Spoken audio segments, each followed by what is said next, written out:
Okay, so my other haul is from Simon Says Stamp. I've actually had this one here probably 3 weeks, but I've had a cold and we've been renovating and all that sort of stuff, so no videos were being made at that time. But anyway, I put it aside just so I'd remember to do it. So it was just a smaller haul that I picked up a few things that I really wanted and they were in stock, so I thought, oh, why not? So I got this one here. Now this is a Food Ball 1.5 pen, and this one was hugely recommended by Dina Wakely as far as drawing, so on different surfaces and using, so it feels more like an inky type pen, and it really moves nicely across the page and everything else. It's a very black one, and I wanted to have it, the brand is OHTO, that's what it says on there, but it says Food, F-U-D-E ball. So I grabbed this as well. I wanted to try it out. And while I was at it, I got the Stardust Jelly Roll pens. I've seen these used so many places. And they've been out of stock the last few times, so I grabbed because they are finally in stock. Comes in a pack of 2. Just opening it. And it's got this beautiful silvery, shimmery color there. So I was really happy that I could finally put this in my stash and use for all sorts of cool things. And then these, oh my goodness, these things are so hard to get. These are the large clear drops. They're the 6mm size from Pretty Pink Posh. And I swear these things are always out of stock. They're so popular. I had the smaller ones already, but so nice to put 2 different sizes on a card, and I really want to use these in like the bottoms of raindrops and all that sort of thing. So it was just really nice to have these finally in stock while I was doing an order, so I grabbed these as well. And then I got these. Now these were, I spoke about this in my last haul, as that I wanted to get these for slider cards. See, there's just little plastic discs, and they sit in the slider groove. So there's no, instead of using like foam tape or something in the middle that might stick to the edges and stop it from sliding smoothly, you use these little tiny discs. So there are, I think there was like 25 in a pack. It doesn't really say on the pack, but I'm pretty sure it was about that many. So I grabbed 2 packs. They're very inexpensive. I think they're $2.50 or something like that. So I grabbed a couple packs for these so I can have slider cards. That's cool. And then my other little thing, this is, I got an embossing powder from Wow. The color here is Mistletoe Magic. Oh, it's a sparkly one, and it's more like an olive green. So like all the pictures of it were amazing. It's pretty hard because of the sparkle to see the olive green, but it's such a beautiful color. So I really want to have this one on hand for when I'm doing Christmassy cards. And finally picked up the last ink from last year's new releases of ink from Tim Holtz. This is the Blueprint Sketch. It's just slowly collecting them over time and making them into my orders. This is the one that was the last on the list. So it's a very nice blue color. So yes, happy to finally have that. I think I've only got like 2 ink pads left from like the old original line that I do not own, so I've been trying to collect them slowly. But anyway, I'm almost there. And this one here is from Sukaneko. It's the Tsukineko. And this is the Radiant Neon in the Electric Coral color. I love this neon color. I saw it on Ellen Hudson on some card used with like the stamp, and it was the tree ring stamp, and it looked amazing. And I'm like, oh, I love that color. And it's a pigment ink, so it's gonna be really good for solid images and all sorts of cool things. So I just picked it up and thought, right, I'm going to try this. I only got the one neon color, so I'll see how I like it. But they did have other colors. I've also got, I'll do this one first. I finally decided to get this press and seal from Glad. just couldn't find it in supermarkets over here. So I'm like, I just said, you know what? Fine. I'm just going to pick it up from Simon Says Stamp. They've got it.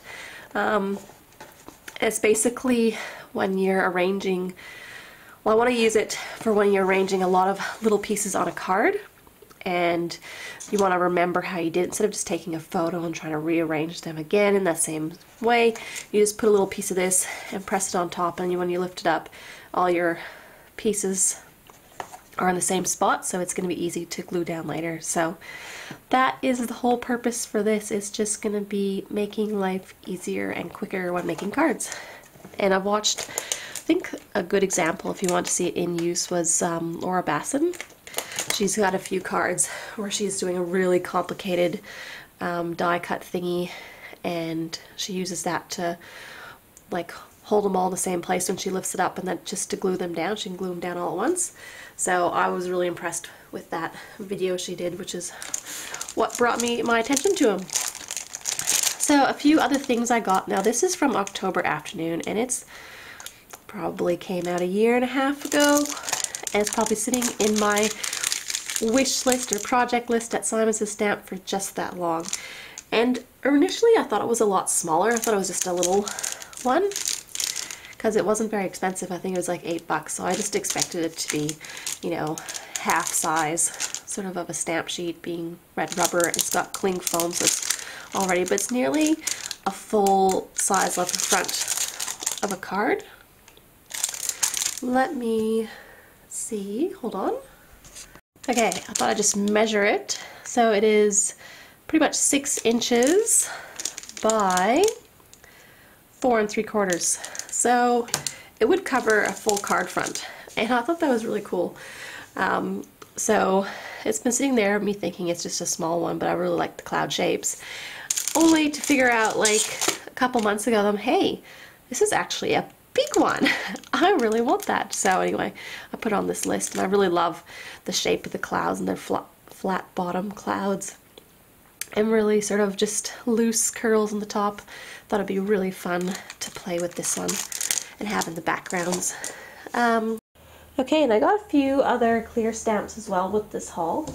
The first one here, which is a new company to me, it's Sugar Pea Designs, and this stamp set's called Timber. I don't know, this lumberjack on it was just brilliant. I really liked him.